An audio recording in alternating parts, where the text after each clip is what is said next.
Greetings, homeboys and homegirls. Today we're going to take a look at Jay's Treaty, a treaty between the United States and our old mama, England.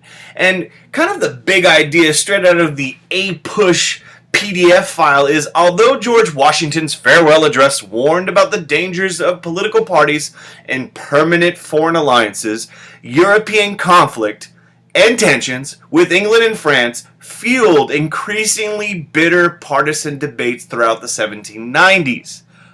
Boring. What the heck does that mean? And here's the reality. When George Washington, Mr. General Commander-in-Chief, takes office in 1789, he's got a whole bunch of problems. England, France, Spain, Native American issues. And we're going to look at these in all sorts of different videos, so check them out. But today we're going to focus on England. And England and us, we signed the Treaty of Paris in 1783. It ended the American Revolution. But there were all sorts of issues lingering between us that kept us from being friends. Why can't we be friends? Why can't we be friends? Why can't we be friends? In fact, these issues kind of divide them up into the three Fs. They were not our friend in the 1790s. They continued, in spite of the Treaty of Paris saying otherwise, they continued to maintain forts on U.S. soil.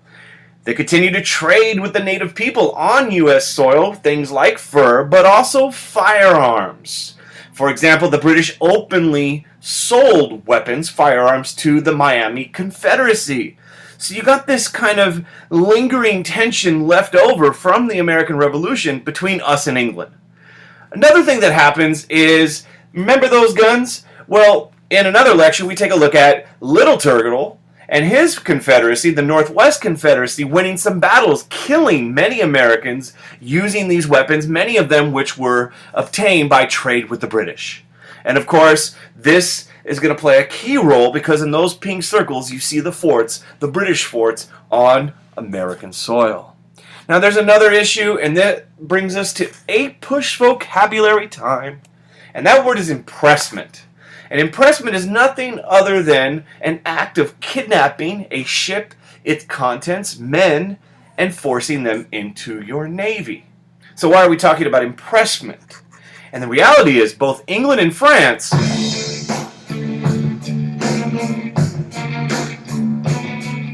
throughout the 1790s was harassing American shipping, challenging Washington's neutrality.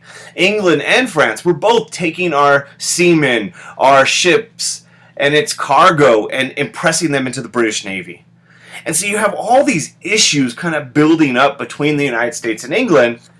And Alexander Hamilton, his whole economic plan, with the excise taxes and the tariff and the bank, he really wants to develop American manufacturing, and he also really wants to trade with England.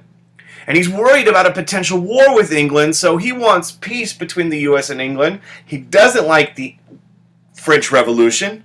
The Federalist Party tended to be against the French Revolution. And so he sends the homeboy John Jay, a Supreme Court judge, to London to negotiate in 1794 a treaty to try to prevent war. Now this thing is not going to go very well because he's burnt in effigy. In fact, when he comes back with this treaty, here you see John Jay being burnt in effigy. And if you don't know what effigy is, there it is, some vocab for you. Now, why is this treaty, why is John Jay getting this reaction? Well, there are some good things. And the good things are the British agreed to say bye-bye to their forts on a U.S. soil. So they promise under the treaty to evacuate those forts, and they also agree to pay for the damages of American ships that were stopped and taken into the British Navy. So this is good. People are liking this. But on the flip side, there's a lot of bad that people say, especially the Jeffersonians. They're saying, let's renegotiate this treaty. Because the bad... Think about it and renegotiate the terms of the treaty. And that's what I'm talking about. In this treaty, they don't agree to stop their impressment, their future maritime seizures. They never kind of pledged to actually stop doing this. And there's no agreement to stop supplying the weapons to the Native Americans.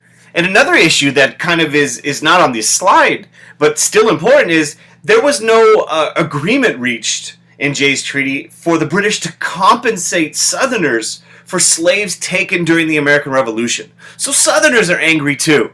And as a result of this treaty, because when the vote takes place in Congress to get the 2/3 required vote to approve it, it is approved, but it's the Federalists who approve it. It's Washington who puts his good name behind it. But the opposition, the Jeffersonians, are just angry and they roar.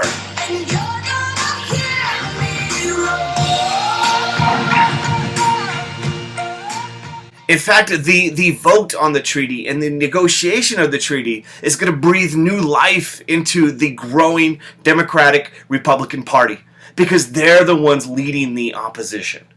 And it reveals, here's the make you look smart moment, it shows you that this treaty is very unpopular and that it gives further life to the Democratic Republican Party, and it reveals the partisan divisions that were kind of a part of this period in the 1790s. And now we all know you is so smart now. And once again, thank you for watching another Jose Productions video. Click like, tell a friend, and don't let people treat you like a mushroom. If you don't know what that means, post a comment, and I'll spread the wisdom. Peace.